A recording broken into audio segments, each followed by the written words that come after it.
श्री सीताराम जी सरकार की जय। श्री हनुमान जी महाराज की जय। श्री गौरी शंकर भगवान की जय। श्री अयोध्या धाम की जय। श्री सरयू महारानी जी की जय। सब संतन की जय, सब भक्तन की जय। जय जय श्री सीताराम। आज मैं सबसे पहले यही सोच रहा था कि प्रारंभ कहाँ से किया जाए। कभी कभी कोई ऐसा प्रसंग आता है जो मन में तो आता है, लेकिन प्रारंभ नहीं समझ में आता कि प्रारंभ कहाँ से किया जाए। और जैसे कि अन्य सत्संग का भी जो मुख्य उद्देश्य रहता है वो रहता है राम नाम, राम नाम में लगाना। और मानस जी के उत्तरकांड में राम जी एक बात कहते हैं काव्यशुंडी जी से कि अखिल विश्व यह मोर उपाया, सब पर मोरी बराबर दया। सब पर मेरी दया है, बराबर है। ऐसा नहीं है कि किसी पे कम है किसी पे ज्यादा है, सब पर मेरी दया बराबर है। लेकिन उनमें तिनमय जो परिहरी मद माया, भजे मोहि मन मचुर पाया। पुरुष न पुंसक नारी बा, जीव चराचर कोई, सब भाग भजी कपट तजी, मोहि परम प्रिय सोई। उसमें भी जो इस प्रकार से मेरा भजन करने वाला है वो मुझे प्रिय है। भगवान ने मनुष्य शरीर दिया है ना, कभू करे करुणा निर्दयी, बड़ी कृपा करी मानव शरीर दिया। जब भगवान ने मानव शरीर दिया तो अब उन्होंने शरीर तो दे दिया और ये भी बता दिया कि हाँ भाई जितने भी साधन हैं सब इस शरीर से के द्वारा किए जा सकते हैं, है ना। लेकिन सब साधनों को तो भगवान ने ग्रंथों के माध्यम से लिख दिया, लेकिन भगवान को क्या चाहिए, फिर भगवान की प्राप्ति कैसे हो, ये भगवान जीव तक कैसे पहुंचाए।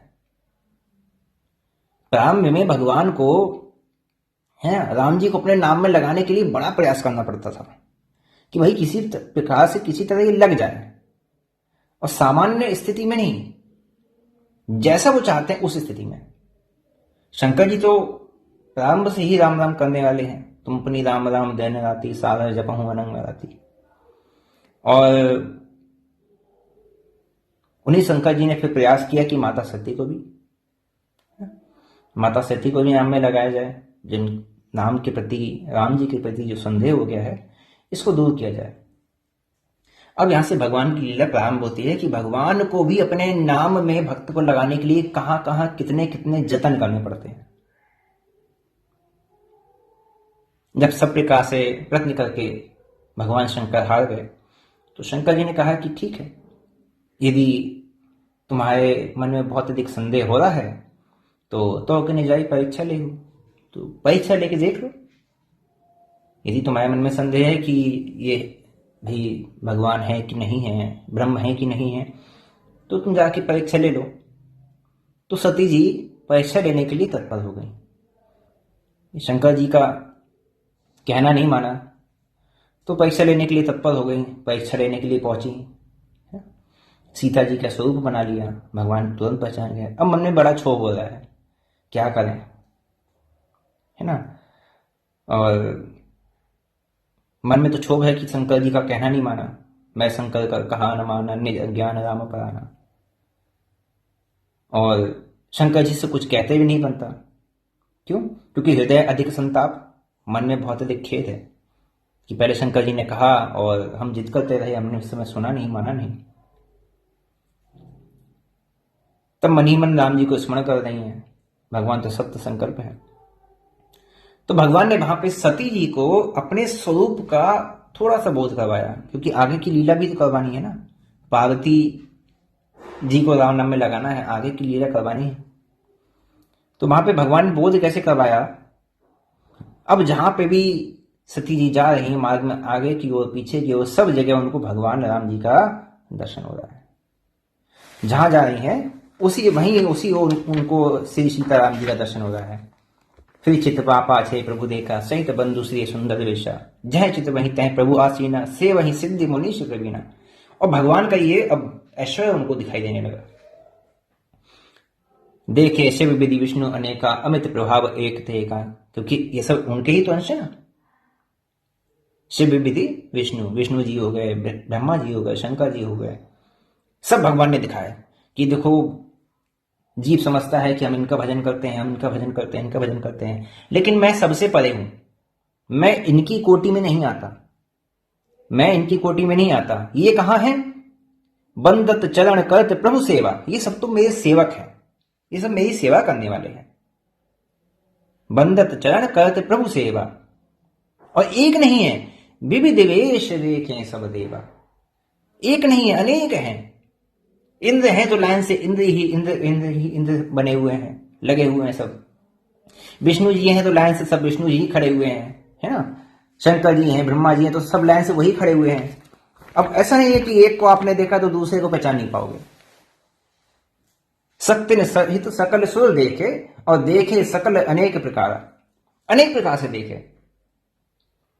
कोई धोती कुर्ते पहनने वाला है, कोई दैवीय वस्त्रों में है, कोई पैंट शर्ट वाला है। मतलब कहने वाली बात, मतलब स्वरूप सबका वस्त्र से, पहनावे से, उनके आभूषणों से, उनके तेज से, किसी के शरीर में कैसा तेज है, किसी के शरीर में कैसा तेज है।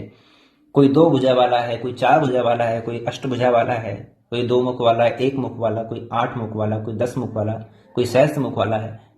कहीं ब्रह्मा जी 100 मुख के दिख रहे हैं, कहीं ब्रह्मा जी का 1 ही मुख है, कहीं ब्रह्मा जी के 4 हैं, कहीं 5 हैं, कहीं 6 हैं। इस प्रकार से सबका स्वरूप, सबका प्रभाव अलग अलग है। सब में एक जो चीज दिखाई दे रही है वो ये है कि बंदत चरण करते प्रभु सेवा। सब इसी प्रकार से प्रयास कर रहे हैं, बस किसी प्रकार से इनके चरण छूने को मिल जाए, इनके चरणों की थोड़ी सी धूल मिल जाए तो हम अपने मस्तक पे लगा लें। इसलिए सब भगवान के चरणों की ओर लालायित हो रहे हैं कि बस इनके चरणों की किसी प्रकार से सेवा मिल जाए, इनके चरणों की रज मिल जाए, बस इनके चरणों की रज हमारे मस्तक पे चढ़ जाए। पूजे ही प्रभु ही देव बहु वेशा, सब अनेक अनेक वेश में है, सब राम जी का स्वरूप दिख रहे हैं। लेकिन अब सती जी ने बड़ा आश्चर्य देखा, बोले शंकर जी देख रही हो तो भी 20 तरीके के शंकर जी हैं, 50 तरीके के ब्रह्मा जी, 100 तरीके के विष्णु जी हैं, इंद्र आदि देवता, ये सब भी अलग अलग दिखाई दे रहे हैं। लेकिन एक चीज है जो परिवर्तित नहीं होती, वो क्या? राम रूप दूसर नहीं देखा। राम जी बता रहे हैं कि देखो, चाहे अनेक ब्रह्मांड में चले जाओ, अनंत ब्रह्मांडों में चले जाओ, मैं कहीं दूसरा नहीं हूं। ज्ञान अखंड एक सीतावर, वो अखंड है इसलिए एक है, वो 2 नहीं हो सकते।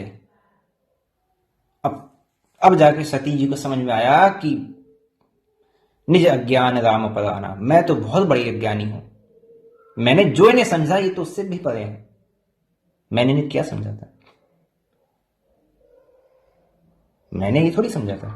लेकिन अब जाके इन्होंने अपना स्वरूप दिखाया है। अब मैं समझी कि मेरे जो स्वामी है वो क्यों उनका भजन करते हैं, मेरे स्वामी क्यों उनका भजन करते हैं। अब उनको समझ में आया कि हाँ, है कोई तत्व जो राम है कोई तत्व जो सबसे परे है कोई तत्व जिसके अंतर्गत सब आ जाते हैं। कुछ भी ब्रह्मांड में ऐसा नहीं है जो उनसे परे है, सब कुछ उनके भीतर है। अब सब कुछ उनके भीतर है, ये कैसे? सब कुछ उनके भीतर है, ये कैसे? अब यहां पहुंची उत्तरकांड में कागभूषुंडी जी के प्रसंग में। यहां तो राम जी ने पूरा प्रयास कर लिया ना समझाने का कि हम कौन हैं, देखो हम ये हैं। तब आगे फिर रामचरितमानस में जब पार्वती जी के स्वरूप से जन्म होता है, तब पार्वती जी कहते हैं कि प्रभु उस समय मैं समझ तो गई थी कि हाँ ये कोई है, लेकिन अब मैं जानना चाहती हूं कि ये ऐसे हैं तो आखिर ये ऐसे क्यों हुए, अर्थात ये जो इस प्रकार से नारी के वह में रो रहे हैं, ये सब लीला इन्होंने क्यों करी, क्या कारण था, इनका जन्म हुआ तो किस कारण से जन्म हुआ, उस जन्म में इन्होंने क्या क्या लीला करी, वो सब मुझे समझा कर कहिए। मतलब स्वरूप तो समझ में आ गया था कि हाँ ये कोई है, लेकिन जाने बिनु ना हुई प्रतीति, बिनु प्रतीति हो तो नहीं प्रीति। जब तक जानेंगे नहीं तब तक विश्वास नहीं होगा, और बिना विश्वास के प्रेम नहीं होगा। बिनु विश्वास भक्ति नहीं ते बिनु द्रव्य न राम। तो विश्वास करना जरूरी था, विश्वास के लिए जानना जरूरी था। इसलिए उन्होंने कहा कि अब आप मुझे जो है अपनी कथा सुनाइए, इनकी कथा सुनाइए, क्योंकि जब तक मैं जानूंगी नहीं ये कौन है तब तक प्रेम नहीं होगा, विश्वास नहीं होगा, तब तो भक्ति आगे बढ़ेगी। अब वही कागभूषुंडी जी के प्रसंग में आई। अब यहां पर तो राम जी ने समझाने का प्रयास कर दिया ना अपना स्वरूप। अब कागभूषुंडी जी के प्रसंग में पहुंचिए। काकभुशुंडी जी बार बार लोमश जी से जिद करते हैं कि मुझे राम जी के सगुण स्वरूप का वर्णन कीजिए, लेकिन लोमश जी तो निर्गुण स्वरूप के प्रणेता हैं, तो उन्होंने बार बार निर्गुण स्वरूप की ही बात कही। अब वो बार बार निर्गुण स्वरूप के लिए कह रहे हैं और काकभुशुंडी जी बार बार कह रहे हैं नहीं मुझे सगुण स्वरूप समझा के कहिए। तो वो कहते हैं कि कोई बात नहीं, सगुण कहेंगे, पहले निर्गुण तो सुन लो। वो कहते हैं नहीं, निर्गुण में तो मुझे कोई रुचि नहीं है, आप सगुण समझा के कहिए, आप सगुण समझा के कहिए। ये सब भगवान की लीला है, क्योंकि भगवान भी काकभुशुंडी जी के मन से ये भेद मिटाना चाहते हैं। भगवान नहीं चाहते कि भक्त के हृदय में कोई भी भेद हो। तो आगे फिर श्राप मिलता है ना, श्राप मिलता है, काग शरीर प्राप्त होता है, और वहां फिर भगवान समझते हैं कि चलो कोई बात नहीं, शरीर जैसा भी प्राप्त हुआ है तो वही अपना ही बच्चा, भक्त तो अपना ही है। फिर बाद में लोमश जी के हृदय में परिवर्तन होता है, काकभुशुंडी जी को बुलाते हैं और काकभुशुंडी जी वहां पे उनको बाल स्वरूप राम जी के ध्यान का जो पद्धति है वो उन्हें बताते हैं और भगवान की भक्ति के वरदान के बारे में कहते हैं, भगवान की भक्ति का वरदान देते हैं। लेकिन अभी भी काकभुशुंडी जी के मन में बात तो वही है ना कि सगुण स्वरूप में तो है रुचि, लेकिन निर्गुण स्वरूप में नहीं है। मतलब कहीं ना कहीं भक्ति तो है, लेकिन भक्ति में जो परिपूर्णता है वो अभी नहीं है। उसकी पूर्णता के लिए भगवान को फिर प्रयास करना है ना, कि भक्त तो चलो ठीक है भक्ति कर रहा है, लेकिन इसकी भक्ति को पूर्णता कैसे मिले। अब आगे की लीला, अब काकभुशुंडी जी का शरीर तो मिल गया है ना, और अब पहुंच गए अयोध्या जी, अयोध्या जी पहुंचे। अब भगवान की लीला देख रहे हैं, भगवान बाबा रोटी दिखाते हैं, खिलाते हैं, काकभुशुंडी जी फिर आगे भागते हैं। ऐसे ही भगवान थोड़ा सा आगे बढ़े और काकभुशुंडी जी सब चेष्टा तो देख रहे थे, तुरंत उन्होंने क्या किया, आगे बढ़कर भगवान के हाथ से रोटी छीन ली, उड़कर थोड़ा सा पीछे आ गए। अब जब रोटी छीन ली तो बालक क्या करेगा, बालक रोने लगा, राम जी रोने लगे। अब काकभुशुंडी जी के हृदय में फिर भगवान की माया घर कर गई। यदि सगुण और निर्गुण स्वरूप दोनों के उपासक होते तो भगवान की माया नहीं करती, तब कहीं ना कहीं बचने का कुछ अवसर रहता। अब भगवान की माया ने तुरंत घेर लिया, मन में आने लगा नहीं ये वो नहीं है, अरे ये मेरे प्रभु, ये ब्रह्म, ये तो नहीं लग रहा है। एक रोटी का टुकड़ा क्या ले लिया, बताओ कैसे दहाड़े मार के रो रहे हैं, लोटे जा रहे हैं यहाँ पे, रोटी छीन ली, नहीं ये वो नहीं है। चल दिए तो थोड़ा आगे जाके फिर पीछे देखा बालक, तो देखा थे पीछे पीछे ही राम जी वही है, राम जी वही है, केवल हाथ आगे बढ़ रहा है पकड़ने के लिए। अभी भी नहीं समझे, क्यों? क्योंकि माया के द्वारा मोहित हो चुके हैं, माया के द्वारा मोहित हो चुके हैं। फिर आगे चले, लेकिन वो जो 2 गज की जो दूरी थी वो खत्म नहीं हो रही है। फिर पुनः जब थक गए वापस आए हैं, भगवान के चरणों में आके पुनः गिर पड़े हैं और फिर भगवान से कहा है कि प्रभु मेरी रक्षा कीजिए। तो भगवान वहां मुस्काए और मुस्का कर भगवान के मुख में चले गए। इसको भी सती जी के प्रसंग से देखिएगा, भगवान के मुख में चले गए, क्योंकि वहां पे भी उनको भगवान का स्वरूप भगवान को दिखाना था कि देखो हम एक हैं। उसी प्रकार से अब यहां पे भी भगवान को दिखाना है कि देखो आप जो समझते हैं वो ठीक है, लेकिन ऐसा नहीं है कि निर्गुण स्वरूप में कोई अलग है। आगे चले गए, जब चले गए तो वहां देखते हैं अनंत ब्रह्मांड, और वहां पर काकभुशुंडी जी कहते हैं कि मैं प्रत्येक ब्रह्मांड में 100 कल्प तक मैं वहां पे रहा। 100 कल्प मतलब ब्रह्मा जी के 100 दिन लगभग मैंने प्रत्येक ब्रह्मांड में बिताए, व्यतीत किए। हर ब्रह्मांड में गया, वहां पे अलग शंकर जी, अलग ब्रह्मा जी, अलग विष्णु जी, अलग देवी देवता, अलग धरती, है ना। हर जगह का अलग वातावरण, कहीं ऋतुओं का परिवर्तन हो रहा है, कहीं नहीं हो रहा, कहीं 6-6 महीने का दिन, कहीं साल भर दिन ही है, एक साल का दिन एक साल का। देखिए अनंत ब्रह्मांड है, अनंत ब्रह्मांड में अनंत जो है संभावनाएं संभव हो सकती हैं। तो सब जगह हर चीज अलग अलग देख रहे हैं, अलग नदियां बह रही हैं, सबका प्रभाव अलग अलग है ना। अयोध्या जी अलग दशरथ जी हैं, जैसे इस ब्रह्मांड में कोई और, जैसे एक मान लीजिए किसी राज्य में किसी क्षेत्र में रामलीला हो रही है, अब 20 मंच हैं रामलीला के, हर जगह अलग अलग रामलीला हो रही है, तो पात्र तो वही है लेकिन सबका स्वरूप परिवर्तित हो जाएगा, सबके जो डायलॉग जो बोलते हैं वहां पे वो भी परिवर्तित हो जाएंगे।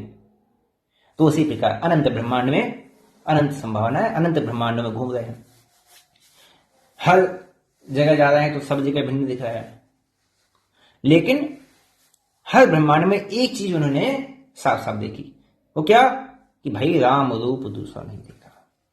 सबको अलग अलग देख रहे हैं लेकिन राम जी को कहीं दूसरा नहीं देख रहे हैं। क्यों?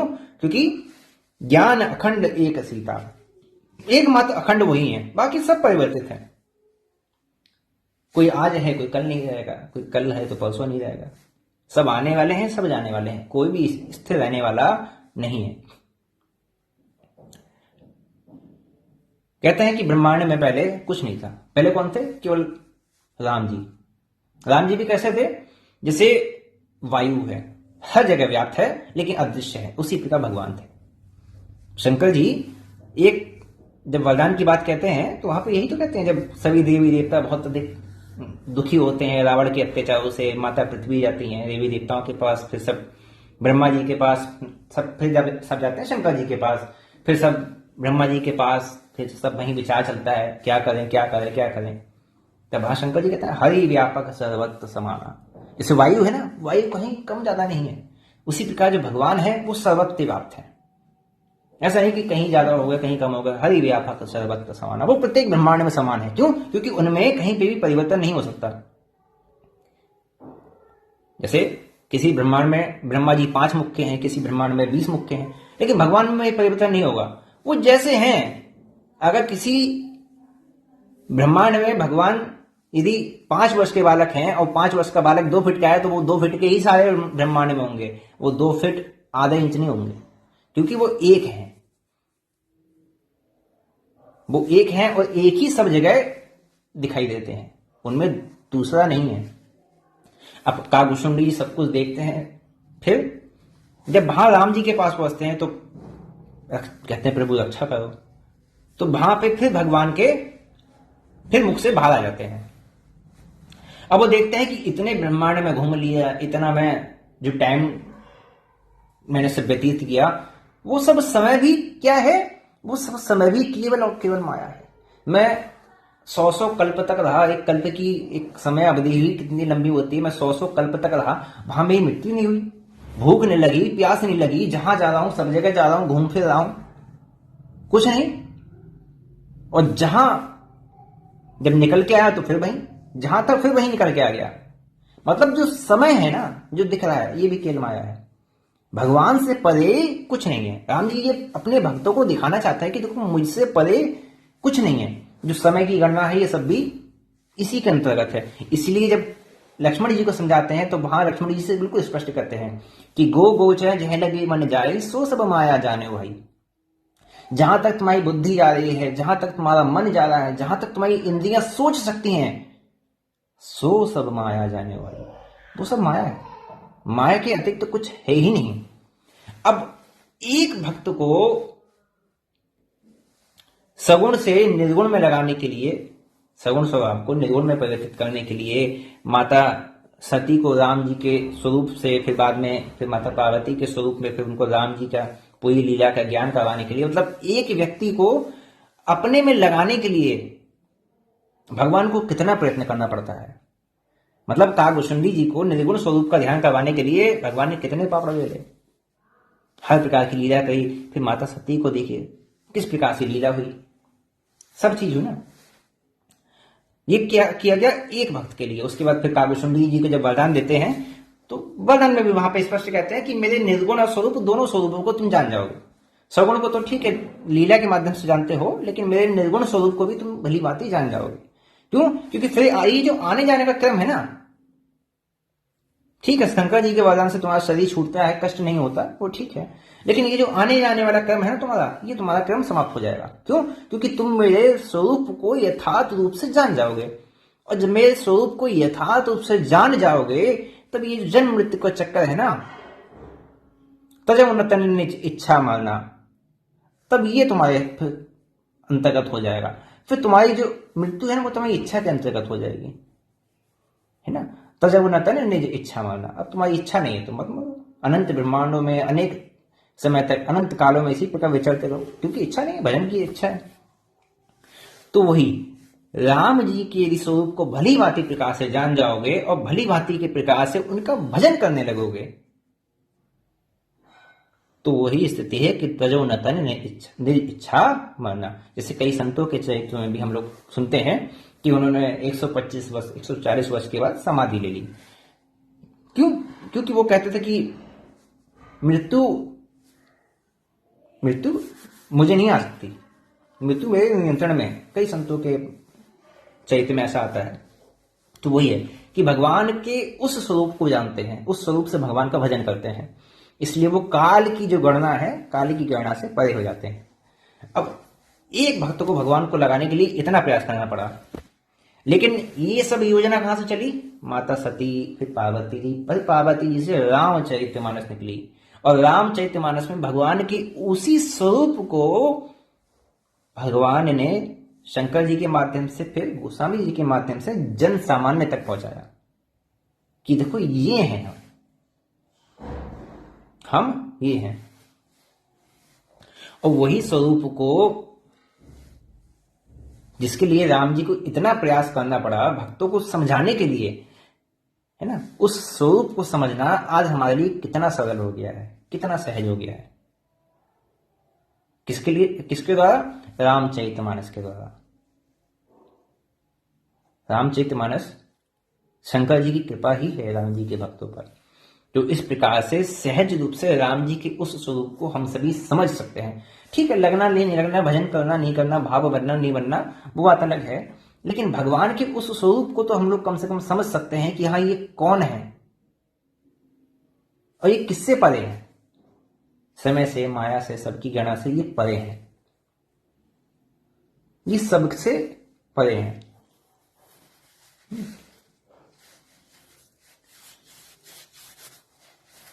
और गोस्वामी जी ने तो बहुत ही स्पष्ट शब्दों में, विनय पत्रिका में गोस्वामी जी ने बहुत स्पष्ट शब्दों में कहा है ना, कि राम राम राम जीवा, जो लो तू ना जपी है और तो लो तू कहूं जाए, तिहू तपी है ना।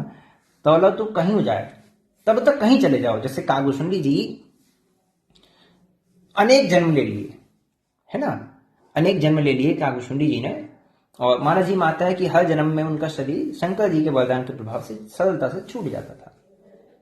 ठीक है, तो जन्म अनेक ले लिए, लेकिन इस चक्कर से मुक्ति नहीं मिली जब तक कि पूर्ण रूप से राम जी में लग नहीं गए, जब तक कि पूर्ण रूप से राम राम नहीं करने लगे।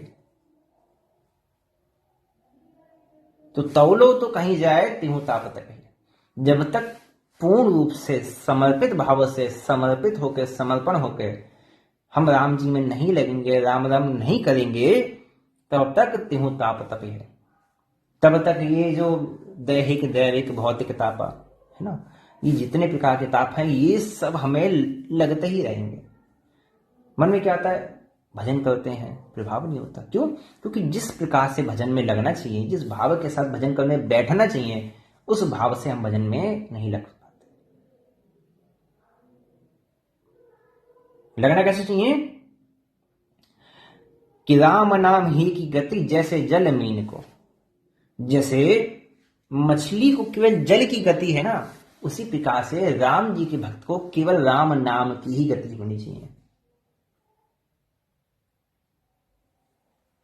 उसके लिए तो संसार में राम नाम को छोड़कर कोई दूसरी गति ही नहीं है। अब कोई कहे कि भैया खाली राम नाम करने से कल्याण हो जाएगा, खाली राम नाम करने से कल्याण हो जाएगा, तो गोस्वामी जी कहते हैं बिल्कुल हो जाएगा, संदेह वाली बात ही नहीं है। लेकिन ये जो खाली राम नाम है ना, ये खाली ही करना पड़ेगा। ये नहीं कि इसके साथ में ये भी कर लिया, इसके साथ ये भी कर लिया, इसके साथ ऐसा भी हो गया, इसके साथ ऐसा भी हो गया।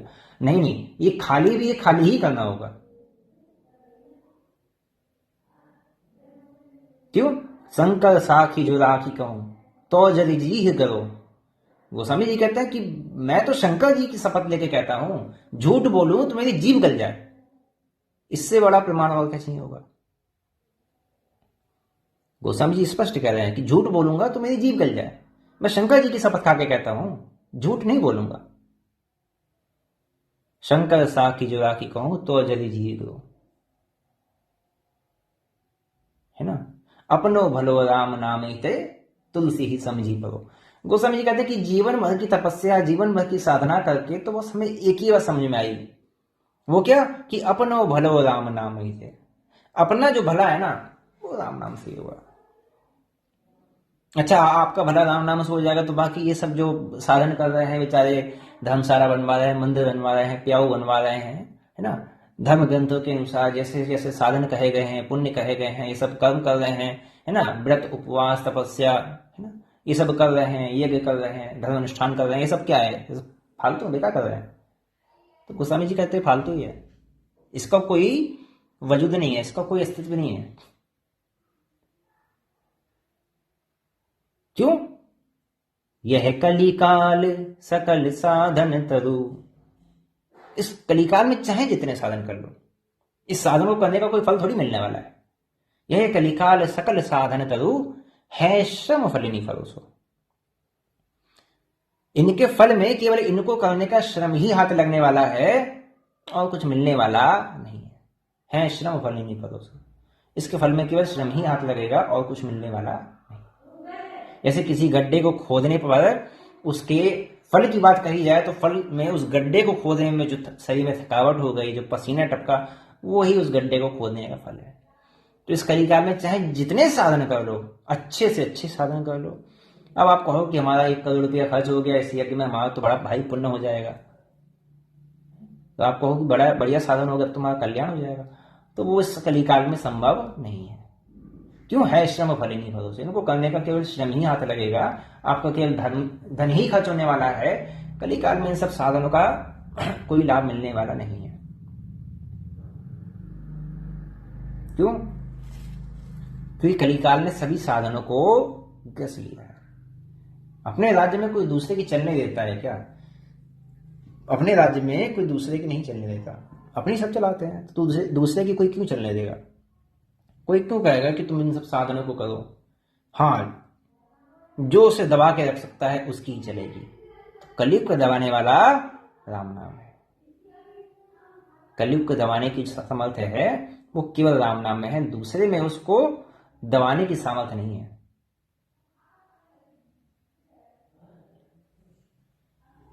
गोस्वामी जी कहते हैं कि सब साधन है शून्य, है ना, सब साधन है शून्य। नाम राम को अंक है, सब साधन है शून्य। गोस्वामी कहते हैं कि सब साधन शून्य है।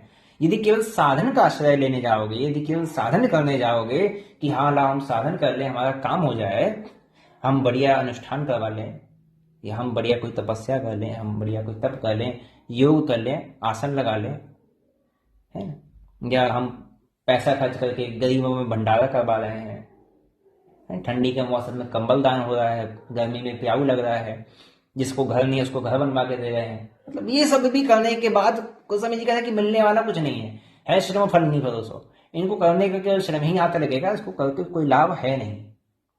क्यों? क्योंकि सब साधन है शून्य, और शून्य की जो वैल्यू है वो कुछ नहीं होती। शून्य मतलब शून्य, खत्म। तो लाभ कैसे मिलेगा? कि इन साधनों को तो करो, लेकिन कैसे? कि नाम राम को अंक है। इनको राम नाम अर्थात करने के बाद या करते समय इनको भगवान को समर्पित कर दो और स्वयं भगवान के शरणागत हो जाओ। अब इस पद्धति में आने के बाद, इस विधि में आने के बाद, अब जब भगवान का नाम, भगवान का शरणागति में आने के बाद, अब जब ये सब साधन करोगे, सब पुण्य करोगे, तब ये पुण्य भी तुम्हारे लिए फल देने वाले हो जाएंगे। अंक गए कछु हाथ नहीं, अंक रहे 10 गुण। यदि राम नाम के साथ ये साधन हो जाएंगे तो यही साधन है 10 गुना फल देने वाले हो जाएंगे। और अन्यथा सो सरित तीर बिनु, है ना, नीर दुख पाइए, गंगा जी के किनारे भी प्यासा ही मरना पड़ेगा। सो तरु तरे तो ही दारिद्र सताए, कल्पतरु के नीचे भी दरिद्रता ही बनी रहेगी जब तक कि राम नाम का आश्रय नहीं लिया जाएगा। राम राम राम जी ज्वर तू न जपी है, और तौल तू कहूं जाए तिहु ताप तपी है। भक्तों को समझाने के लिए, भक्तों को नाम में लगाने के लिए भगवान को कितना प्रयास करना पड़ा, कैसी कैसी लीलाएं करी। ये सब लीलाएं क्यों होती हैं? राक्षसों को मारने के लिए। जैसे आप सभी जानते हैं कि भगवान को देवताओं की रक्षा के लिए, राक्षसों को मारने के लिए इन सब लीलाओं को करने की आवश्यकता नहीं होती। भगवान अपने किसी एक अंश से कह देंगे कि जाओ जरा संहार कराओ। भाई रावण को मारना हो तो बाली से मरवा देते, परशुराम जी से, है ना। कुछ नहीं तो हनुमान जी तुम्हारी आते, जब लंका में गए थे हनुमान जी से कहते रावण का वध करके जानकी जी को ले आओ, हो जाता काम। क्या आवश्यकता थी सब लीला करने की? क्यों? भक्तों के लिए। भक्त हेतु लीला तन गई, भक्तों के लिए, भक्तों को दिखाने के लिए, भक्तों को लगाने के लिए कि भाई किसी बात से प्रभावित होकर तो मुझ में लगेगा, मेरी कोई तो लीला इसके मन को रास आएगी। किसी को भगवान की जो केवट के साथ लीला है वो पसंद आती है, किसी को भगवान के जो विवाह का प्रसंग है वो पसंद आता है, किसी को भगवान की बाल लीला का प्रसंग जो है वो पसंद आता है। सबकी अपनी अपनी पसंद है, सबकी अपनी अपनी है कि हाँ ये लीला हमको अच्छी लगती है। तो भगवान इस प्रकार से भांति भांति की लीलाएं करते हैं भक्त के हृदय को सुख प्रदान करने के लिए, भक्त को अपने में लगाने के लिए कि किसी प्रकार से तो लगेगा। वरना राक्षसों के वध के लिए भगवान को अवतार लेने की आवश्यकता नहीं होती। ये अवतार होता है हमारे लिए, हमारे उद्धार के लिए, हमारे कल्याण के लिए। और वही भगवान इस कलिकाल में ऐसा नहीं है कि अवतार नहीं लिया है, अवतार ले चुके हैं। जैसे भागवत जी के लिए कहा जाता है कि भगवान कृष्ण का वांग्मय स्वरूप है भगवत जी, उसी प्रकार रामचरितमानस भी राम जी का स्वरूप ही है। और जिस भक्त ने भी इसको राम जी का स्वरूप मानकर एक उपासना की पद्धति से रामचरितमानस की सेवा की है, रामचरितमानस का पाठ किया है, उसको भगवान का दर्शन भी उसी प्रकार से हुआ है जिस प्रकार से वो सहज रूप से रामचरितमानस का दर्शन कर पाता है। ये सब भक्त के विश्वास की बात है, और भक्त को विश्वास दिलाने के लिए ही भगवान की लीला होती है। ये नाम जो हमें प्राप्त है, ये नाम कोई साधारण थोड़ी है। इस नाम को प्राप्त करने के लिए पार्वती जी को सती जी के शरीर में स्वयं का दाह संस्कार करना पड़ा, स्वयं के शरीर को नष्ट करना पड़ गया। इस राम तत्व की प्राप्ति तक पहुंचने के लिए इतनी लंबी यात्रा उनकी, काकभूषुंडी जी को कितने जन्म लेने पड़ गए इस राम तत्व तक पहुंचने के लिए, उनकी यात्रा कितनी लंबी है। हर भक्त की अपनी एक यात्रा है इस तत्व को जान के अपने जीवन में लाने की, और वो तत्व घर बैठे बिठाए गोस्वामी जी के माध्यम से सबके सामने है। तो कमी कहाँ है कि हम उसमें लगते नहीं है, जिस प्रकार से लगना चाहिए उस प्रकार से हम लग नहीं पाते। सब भरोस तजी जो भजरा मही, प्रेम समेत गाव गुण ग्राम ही, सोई भवतर कछु संशय नाही, नाम प्रताप प्रकट कली माही। तो जैसे लगना चाहिए वैसे यदि हम लगे तो हमारे लिए भी कुछ ऐसा थोड़ी असंभव है, हमारे लिए ऐसा थोड़ी है कि कुछ संभव है। नहीं, ये संसार कैसा है? ये संसार भगवान की, कहते हैं भगवान का सुषुप्ति है, स्वप्न स्वरूप है ना। सत्य हरि भजन जगत सब सपना, भगवान का नाम सत्य है, ये संसार स्वप्न है। और रामचरितमानस में भी लिखा है कि भगवान अपना नाम नहीं जप सकते। क्यों? क्योंकि ये भगवान का स्वप्न है, ये भगवान का स्वप्न है। अनंत ब्रह्मांड सब भगवान के स्वप्न में ही डोल रहा है। अब भगवान यदि राम नाम करने लग जाएंगे तो राम नाम से क्या होती है? राम नाम से जागृति आती है, राम नाम से जागृति आती है, सब जानते हैं। अब राम नाम से जागृति आती है, अब भगवान यदि नाम जप करने लग जाएंगे तो भगवान की जागृति हो जाएगी, जागृति की अवस्था आ जाएगी, स्वप्न अवस्था समाप्त हो जाएगी। जब स्वप्न अवस्था समाप्त हो जाएगी तो भगवान जो स्वप्न देख रहे हैं, देखेंगे स्वप्न अनेक प्रकार, उस स्वप्न का क्या होगा? जागृति आते ही स्वप्न नष्ट हो जाएगा। जब स्वप्न नष्ट हो जाएगा तो भगवान की अनंत सृष्टि में, अनंत ब्रह्मांडों में भगवान के स्वप्न में जो लीला चल रही है, भगवान की जागृति में आते ही संपूर्ण ब्रह्मांड एक ही क्षण में, भगवान की पलक झपकते ही, पलक खुलते ही संपूर्ण ब्रह्मांड सब नष्ट हो जाएंगे, और भगवान जो एक थे वो एक ही रह जाएंगे, तो कुछ नहीं बचेगा, सब खत्म। इसलिए भगवान भी अपना नाम नहीं ले सकते, राम जी अपना नाम नहीं जप सकते। राम जी अपना नाम नहीं जप सकते। जब भगवान राम जी का जब राज्याभिषेक होता है और जब भगवान दान देते हैं तो वहां पर ब्राह्मण सब भगवान के हाथ से दान लेने को मना कर देते हैं। भगवान कहते हैं कि इन्होंने ब्राह्मण की हत्या की है, इन्हें ब्रह्महत्या लगी है, इनके हाथ का हम दान स्वीकार नहीं करेंगे, मना कर देते हैं। और वही शंकर जी जब सृष्टि का प्रलय करते हैं तो ना जाने कितने भक्तों को, कितने ब्राह्मणों को, सबको लील जाते हैं, सबको समाप्त कर देते हैं। देवता हैं, मनुष्य हैं, असुर हैं, गंधर्व हैं, असुर हैं, नाग हैं, भक्त हैं, अभक्त हैं, दुरात्मा है ना, सब सबको भगवान शंकर समाप्त कर देते हैं। उन्हें तो कभी कोई ये बात नहीं कहा जाता, अरे तुमने इतने ब्राह्मण मार दिए, इतने तुमने बालक मार दिए, इतने तुमने जीव मार दिए, तुम्हें बाल हत्या रख गई। कभी कहा जाता शंकर जी के लिए? कभी नहीं कहा जाता। क्यों? क्योंकि शंकर जी राम नाम जपते हैं, वो सदा जागृति की अवस्था में रहते हैं, और जागृति की अवस्था में जो रहता है उसको स्वप्न में वो कुछ भी कर ले उसको सताता नहीं है ना। जो सपने सिर काटे कोई, जागे बिना न दूरी दुख होई। स्वप्न में आप किसी का सर काट दो, मार दो, हत्या लगेगी क्या? नहीं। उसी प्रकार शंकर जी राम नाम करते हैं, जागृति में रहते हैं, इसलिए शंकर जी को कभी भी कोई दोष नहीं व्यापता। वो ऐसी जागृति में रहने वाले हैं और राम नाम को स्वीकार करने वाले हैं। तो इसी प्रकार से यदि राम नाम को स्वीकार करेंगे, राम नाम में लगेंगे, और जैसे राम जी कहते हैं, जैसे भजन करने की पद्धति रामचरितमानस में दी गई है, उस पद्धति को यदि हम स्वीकार करेंगे तो अवश्य ही हमारे जीवन में भी लाभ अवश्य होगा। और समय अधिक हो रहा है इसलिए विश्राम देते हैं। बाकी कुछ यदि आप लोगों को कुछ कहना हो तो कह सकते हैं।